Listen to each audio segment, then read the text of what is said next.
আনিসুদ্দিন ঘুমিয়ে ঘুমিয়ে স্বপ্ন দেখছেন। বিরাট একটা গর্ত দেখা যাচ্ছে। সেই গর্তের কাছে লোকগুলো ছুটে যাচ্ছে।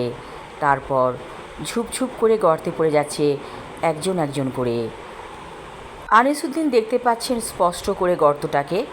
তিনিও হেঁটে যাচ্ছেন, কিন্তু যতই মনে হচ্ছিল গর্তটা কাছে, আসলে ততটা কাছে না। তিনি হেঁটে যাচ্ছেন পা পা করে। গর্তে কি ঝাঁপ দিবেন? কেন তিনি গর্তে ঝাঁপ দিবেন? তিনি তো কোনো অপরাধ করেননি। হঠাৎ আনিসুদ্দিনের মনে হলো গর্তের কাছে যাওয়া যাবে না। তিনি প্রবলভাবে চেষ্টা করলেন পেছন দিকে ফিরে যাবার। হঠাৎ একটা ঝটকা টান অনুভব করলেন আনিসুদ্দিন, এবং তিনি দেখলেন স্পষ্টভাবে তার বাবা হাত ধরেছে আনিসুদ্দিনের এবং চোখ রাঙিয়ে বলছেন, গর্তের কাছে যেও না, ভীষণ রকম বিপদ হবে তোমার। আনিসুদ্দিন মনে মনে ভাবছেন, তার বাবা তো কবরবাসী হয়ে গেছেন সেই কবে, কিন্তু বাবা এখানে কেন? বাবা কেন তার হাত ধরলেন?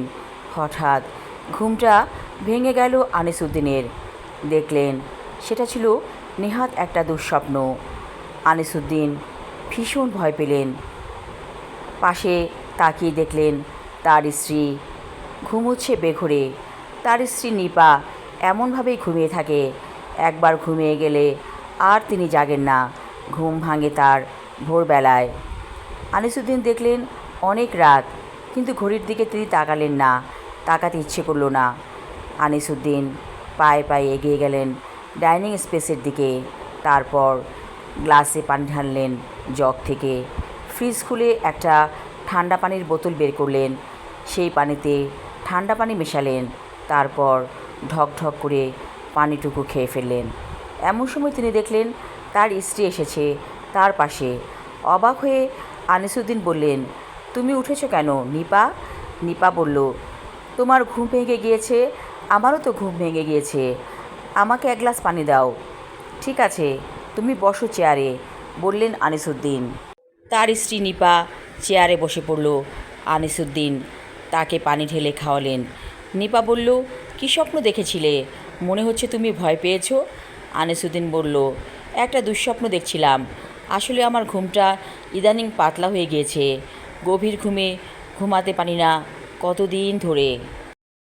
নিপা বলল, তুমি তো মনে করো আমি অনেক ঘুমাই, আসলেও আমার ঘুম পাতলা। এই যে তুমি ঘুম থেকে উঠেছো, আমি সব টের পেয়েছি।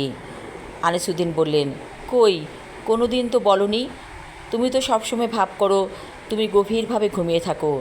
নিপা হেসে বলল, আমি ঘুমাই না, কত রকম দুঃস্বপ্ন দেখি, তোমাকে আমি সব কথা বলি না। কেন বলো না নিপা? আমি তো তোমাকে সব কথা বলি। নিপা বলল, এই সব কথা বলে কি লাভ? তোমার কি সময় আছে আমার কথা শোনার? আনিসুদ্দিন বলল, আমি কি তোমাকে কখনো বলেছি আমার সময় নেই? নিপা একটা দীর্ঘশ্বাস ফেলে বলল, তোমার কবে সময় ছিল আমার জন্য? আমি আমার লেখা ছোট গল্প গর্ত পর্ব 1 পড়লাম। পরবর্তী অংশ থাকবে আগামী পর্বে। ধন্যবাদ।